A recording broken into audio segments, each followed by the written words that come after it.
Sejam muito bem-vindos! Sou a professora Marta Patrícia e estaremos juntos na aula de hoje. Vejamos o que teremos na aula 1. Objetos de conhecimento, arte na pré-história, antiguidade, arte egípcia, detalhamento, contexto histórico e características da arte na pré-história e arte egípcia. Vamos à nossa aula de hoje. Muito bem, vamos à nossa aula de hoje e perceberam que estamos num ambiente um pouco diferente? Sim, vamos começar hoje lá dos primórdios, relembrando a arte na pré-história. E nesse momento, já sabemos que a arte ela era rupestre. Sim, lembrando que a arte rupestre ela não é apenas lá dos nossos homens das cavernas. Hoje você também pode ver se você tem aí as crianças que fazem pinturas nas paredes, já que é uma primeira forma de comunicação. Então, olha só, essas pinturas são os nossos primeiros registros. E isso mostra que quando a gente está começando, não é exatamente verbalizando, mas criando arte, fazendo nossa manifestação e nos expressando. Mas vamos começar entendendo aos poucos. Vamos pedaço por pedaço. Vamos iniciar então com o período paleolítico. Sim, o homem que produz arte desde antes da invenção da escrita, por volta do ano 4000 a.C. As pinturas e desenhos mais antigos datam do período paleolítico ou idade da pedra lascada. Percebam que temos aí algumas imagens de pedras, alguns artefatos que mostram como era esse período, os materiais utilizados e produzidos. Sim, tudo isso era para poder gravar. Sim, era gravado na parede. Então, gravava-se na parede, isso ao longo do tempo. E esse homem, ele utilizava todas essas formas também para se inspirar nos seus rituais. Ou seja, os animais, eles eram inspiração tanto para os desenhos quanto para as outras manifestações. Tudo adivinha de onde? Da natureza. Então, durante esses rituais, também se tinha a questão da caça, que era algo próspero. E tudo isso vinha da natureza, principalmente as cores. Sim, as cores também eram usadas dentro dessa compreensão dos materiais. E assim, esses materiais eles eram extraídos como? De animais, sangue, dos vegetais, do carvão, da argila, daquilo que a natureza dá para o homem, daquilo que provinha do que estava mais perto. Então, assim aos poucos, criando tinta, fazendo fogo, começou-se também a questão da pintura. E esse homem passou a utilizar para além do seu dedo, utilizando também outros materiais. Vamos ver que passou a utilizar uma pintura até um pouco mais elaborada com alguns materiais. Por isso começou-se a chamar também de arte rupestre. Então, podemos ver que desde este período também se existia o quê? Aquela questão da escultura, já que tudo adivinha dessa expressão. Então, quando a gente fala dessa escultura, vamos perceber que existe a figura feminina estilizada. Sim, porque quando falamos dentro dessa compreensão do homem ao longo da história, percebemos os padrões que foram sendo criados, certo?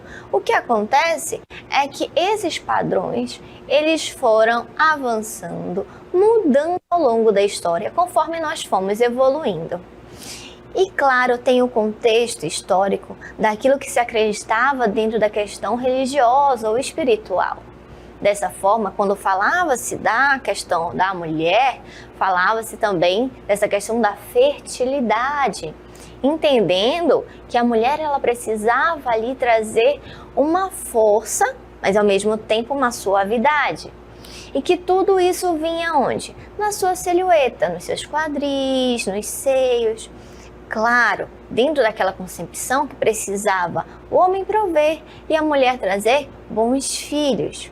Então precisava-se ter esse quadril avantajado. E quando falamos também da fertilidade, vamos trazer a questão da abundância. O que seria essa abundância? Essa abundância vai passar a ser a questão da produtividade dentro dessa fertilidade. O que hoje também chamamos de abundante é aquilo que não nos falta, certo? Assim, vamos colocar isso dentro desse padrão feminino da fertilidade. E temos uma obra muito famosa que hoje estudamos e que provém desse período histórico. Sim, a Vênus de Willendorf. Essa escultura aqui, ela passa a ser exatamente desse tamanho, tão pequena. Porém, tem um grande significado. Feita muito pequena, trazendo esse registro feminino, mostrando essa fertilidade, a questão da abundância e do valor da mulher do período. Podemos esmiuçar essa compreensão um pouco mais. Vamos ampliar um pouquinho, Vênus? Cresça pra gente?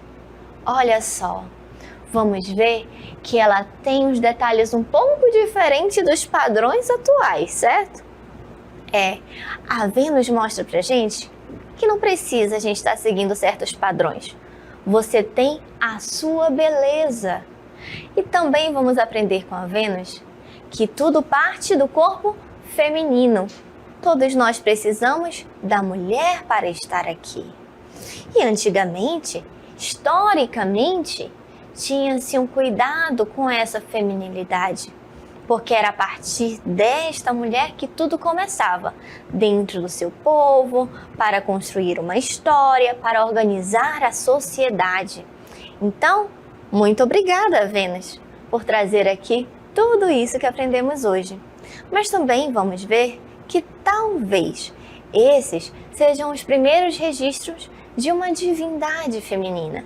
Sim, o mito universal que representa o que hoje vamos conhecer como Mãe Terra ou Deusa Mãe, que recebe ali essa convenção a partir desse nome da Vênus da pré-história.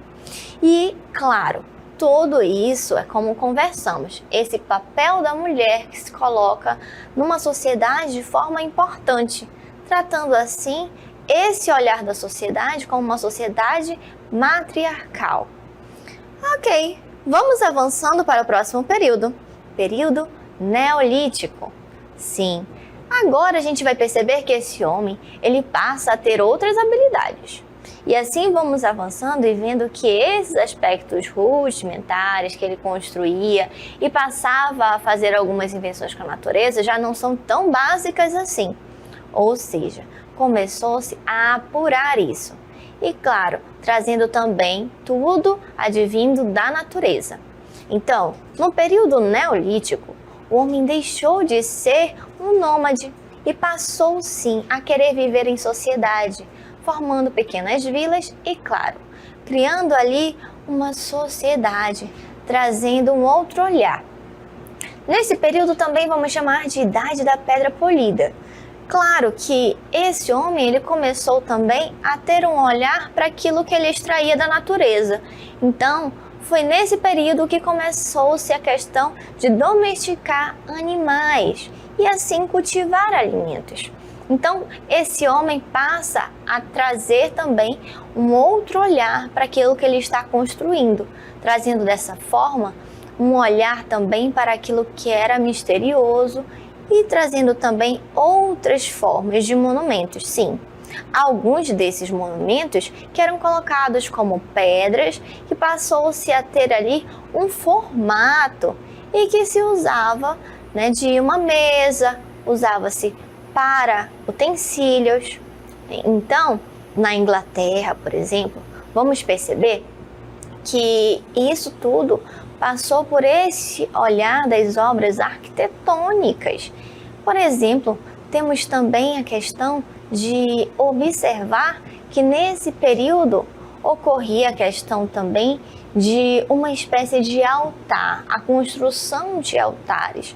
Nesse período começou-se a ter também registro ali de indícios para locais de cura, segundo pesquisadores.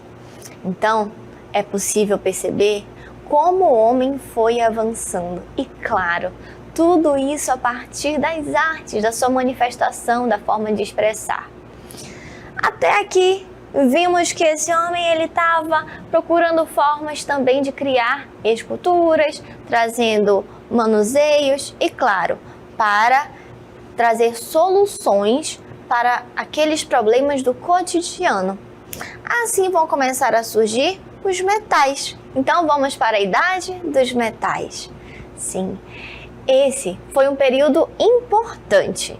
É claro que em virtude ali dos artefatos e a questão da evolução, é possível ver que esse homem começa a fabricar coisas de metais para poder trazer aquilo que era necessário para a colheita na sua agricultura, aumentando assim a produção.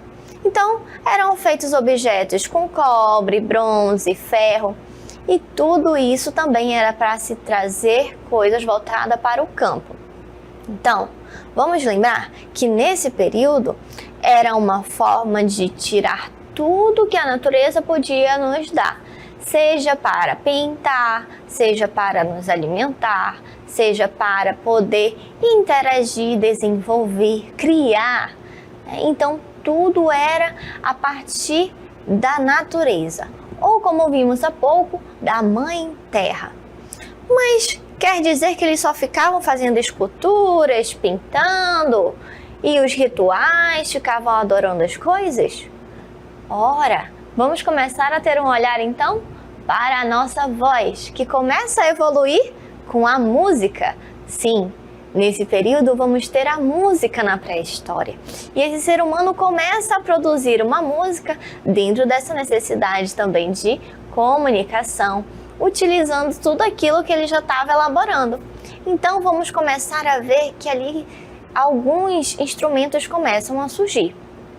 E claro, diferentes fontes arqueológicas em pinturas, gravuras, esculturas, né? E claro, também a questão dessa representação de músicos e instrumentos que hoje conhecemos, vem ali evoluindo nesse período. Não se sabe exatamente como esses instrumentos musicais eram produzidos, mas acredita-se que mais tarde, entre os anos 4000 e 9000 a.C., o homem passou a criar instrumentos sonoros feitos de pedra, madeira, ossos, então como os xilofones, os tambores, as flautas. Sim, nossas primeiras flautas feitas de ossos. E aqui vamos ter os tambores feitos com peles de animais. Mas aqui começa também a se ter esse olhar para o movimento, para uma expressão do nosso principal objeto de manifestação, de interação social, o corpo. Então esse corpo começa a dançar. Sim, nas paredes das cavernas foram encontrados desenhos e pinturas que retratavam pessoas que apareciam dançando, assim como muitos consideram que a dança foi uma das primeiras formas de expressão. Então, sempre está ali a questão da necessidade de expressar, tanto na história quanto na nossa evolução ao longo do tempo. Vamos perceber que isso tudo é porque o homem passa a praticar tudo aquilo que ele já tem dentro de si. Então começa a surgir ali também a questão, não somente para o que era necessário, mas também para as formas de manifestação. Assim vem para além da caça a questão dos rituais, das cerimônias e outras ocasiões. Hoje, antropólogos e cientistas sociais estudam danças de várias culturas, porque esse tipo de expressão artística pode revelar o modo de vida de uma cultura ou civilização. Então, percebe como é importante a gente ter esse olhar para a nossa história, entendendo que não tem como separar esse contexto da arte com o nosso processo evolutivo. Sim, mas agora vamos conhecer como isso se deu em um outro contexto? Vamos para o Egito? Sim, no Egito, a civilização egípcia era organizada de modo que a religião determinava as ações políticas e a função das classes sociais. Assim, os egípcios eram politeístas, acreditavam na vida após a morte e consideravam o faraó um representante de Deus na terra. Percebam aí essa imagem. Ora, tem uma organização, claro, que se tinha sim nas outras sociedades, mas não tão bem estruturada como no Egito, que é exatamente o que vai trazer o nosso olhar para a sociedade hoje. Porém, após a morte desse faraó, foram também a questão das pirâmides, que em 1822, um francês, ele traz para a gente que é uma questão sagrada a compreensão das pirâmides, certo? Já que ela era utilizada para além de algo arquitetônico. Sim, lembra que até agora estamos falando dessas manifestações e foi evoluindo também a questão espiritual. Antes falamos da Mãe Terra, agora estamos falando da questão de ter apenas um Deus. E também estamos compreendendo que esse homem começa a trazer várias possibilidades que ele também pode ser uma representação desse Deus. Um outro local que podemos enxergar isso muito bem nas artes é onde? Nas pinturas. Sim, a arte do povo egípcio sempre homenageou o faraó e os deuses mitológicos. Então, nessas pinturas é muito claro enxergarmos essa questão da divindade, da espiritualidade. Então, tudo isso seguiam regras, até mesmo para se pintar, como vimos anteriormente, como na arte rupestre, nas paredes, seguia-se ordem. Então, essas pinturas obedeciam à regra como a ausência de profundidade, figuras maiores ou menores, de acordo com o grau social. Preste atenção, que é muito importante entendermos que nas artes vão estar registradas as questões também da própria relação na sociedade. Tudo que estamos vendo é também não só uma forma de manifestação, a nossa forma de evolução, mas também relatos. A arte passa a ser vista como registro palpável para compreender a nossa evolução ao longo da história. Então começamos entendendo essa pintura desde lá das paredes das cavernas e agora estamos enxergando que você não pode fazer o desenho como você enxerga as coisas ao seu redor. É necessário obedecer a alguém que colocou uma regra até mesmo para pintar. Então vamos continuar entendendo. Sim, tudo isso mostra, por exemplo, a questão das distinções entre o claro e escuro. A pele dos homens mais morena, puxando ali para o vermelho do que a das mulheres. Então começa-se a questão também da lei da frontalidade. Olha que importante. E isso aqui é um marco na pintura egípcia, a lei da frontalidade, onde o tronco e os olhos sempre desenhados de frente, enquanto a cabeça, os braços e pernas são vistos de perfil. Imagina como se tivesse batido o rosto numa porta de vidro e ficou achatado. Sim, fica como se fosse plano, uma visão apenas de frente. Sem a questão da profundidade, então como se fosse no papel mesmo, certo? Assim, as cores não eram apenas decorativas, já que tudo tinha um significado. Tudo é algo simbólico. Então, o preto estava associado à morte e à regeneração, o branco à pureza e à verdade, o amarelo à eternidade, o vermelho que representava energia e poder, o azul que estava associado ao rio Nilo e ao céu, e o verde que remete à regeneração da vida. As tintas eram obtidas na natureza. Lembra, desde lá dos primórdios, tudo advinha da natureza, de substâncias orgânicas. Até hoje nós temos esse significado das cores. Com o tempo passamos até nos aprofundar e ter estudos muito mais elaborados sobre a compreensão de cada cor, utilizado até mesmo nas aulas. Na escola, cada cor de farda, por exemplo, tem um porquê. Vimos aí. Então, nada é por acaso, até mesmo um traço, uma cor, uma pincelada, ela tem o seu significado, ela tem a sua significância e possui o quê? Um simbolismo. Então, isso é muito importante na cultura egípcia, entender que tudo se transforma em símbolo, tá certo? Vamos compreender então a questão da escultura dentro desse contexto? As esculturas eram feitas à semelhança de faraós, sacerdotes e escribas para garantir ali a questão da imortalidade. Então, percebia-se a questão do ato de embalsamar, visa ali a questão da preservação do corpo, que era uma técnica que os egípcios desenvolveram para poder desenvolver ali a questão da vida eterna. Lembra que falamos que é uma cultura que acredita na questão pós-morte? Então, se acredita no pós-morte, tem que se ter cuidado com o corpo, acreditando que aquela matéria ali também vai levar para um outro plano a sua bagagem. E a dança nesse período?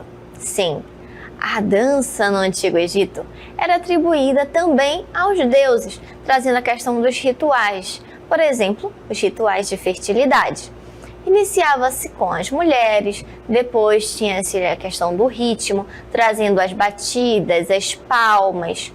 Então, a questão do movimento sempre era para exaltar, para elevar. Percebam que aqui nós estamos vendo um contexto bem religioso. Tudo está voltado para a questão ritualística.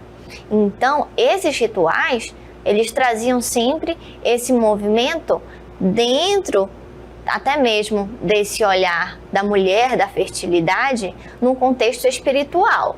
Nunca trazendo para a questão da vulgaridade, porque era algo sagrado. Até aqui estamos vendo o corpo como algo simbólico, como podemos chamar até mesmo de sacrossanto, onde tinha que se ter o cuidado. Até mesmo pós a morte, como vimos que eles tinham uma forma de zelar por aquela matéria. Certo? Vamos avançando então, percebendo isso na arquitetura. Sim, a arquitetura egípcia destacava-se principalmente na construção de templos e tumbas de caráter monumental, ou seja, trazendo ali a questão de templos que eram construídos de forma muito grandiosas, nada tão simples, já que estamos falando de um contexto em que trazia-se esse olhar para a espiritualidade também no luxo. Tudo tinha que ser alto. Lembra como vimos a questão do faraó? Ele não podia ser pintado pequenininho, já que ele não era de um grau baixo da sociedade, ele tinha que ser pintado grande. Então isso se leva para os outros contextos também. Assim, podemos perceber essa questão dos tamanhos nas construções que vão ser bem significativos. Então, quando falamos dentro desse contexto da arquitetura, são feitos com linhas simples e geométricas, mas não tão simplórios. À frente do templo de Luxor, por exemplo, foram construídas 2 estátuas colossais do faraó, ou seja, exemplos grandes, muito bonitas, trazendo essa questão da representação, relembrando do Deus na terra. Sim, olhando sempre para esse contexto. E que atualmente também podemos ver isso em Paris. Até mesmo encontrados como exemplos de esfinges, que são as estátuas com o rosto de faraó e o corpo de felino. E quando falamos dos túmulos? Os túmulos, inicialmente, eram feitos como caixas. Porém, posteriormente, o arquiteto começou a pensar ali em uma outra forma de elaboração, sobrepondo tudo aquilo, criando assim pirâmides, sim. A nossa primeira pirâmide, podemos dizer que ela foi feita como em forma de degraus. Dessa forma, tudo o que conhecemos dentro desse contexto das catacumbas, dos túmulos, da forma de zelar por esse corpo, passa a ser preservado dentro das pirâmides. E mais tarde, por volta da 4ª dinastia, construíram-se as pirâmides que hoje, podemos ver de uma forma diferente. Uma das 7 maravilhas do mundo. Ou seja, trazendo esse olhar da arte também, para além da questão do registro histórico, a questão de contemplar uma construção tão maravilhosa e bem elaborada, pensada com tanto primor nesse período em que vimos que ainda estava muita coisa em evolução, mas já se mostrava ser uma sociedade muito bem organizada e desenvolvida.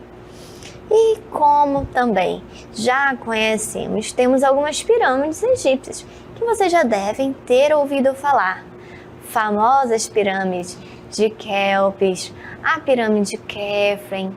Sim, essas pirâmides, aqui podemos perceber, temos as que são voltadas para o faraó, ou seja, as maiores, lembra, grau da sociedade. Essas pirâmides maiores, elas vão ter o corpo do faraó. E abaixo vai poder ser percebida as pirâmides menores, que são as pirâmides das rainhas. Quando falamos dessas construções, era uma forma também de ter aquele altar, uma forma de contemplar e de se alcançar o espiritual, a elevação. Sim, cada pirâmide dessa, para além do túmulo, passa a ser uma forma de preservar alguém que seria a representação de Deus na Terra.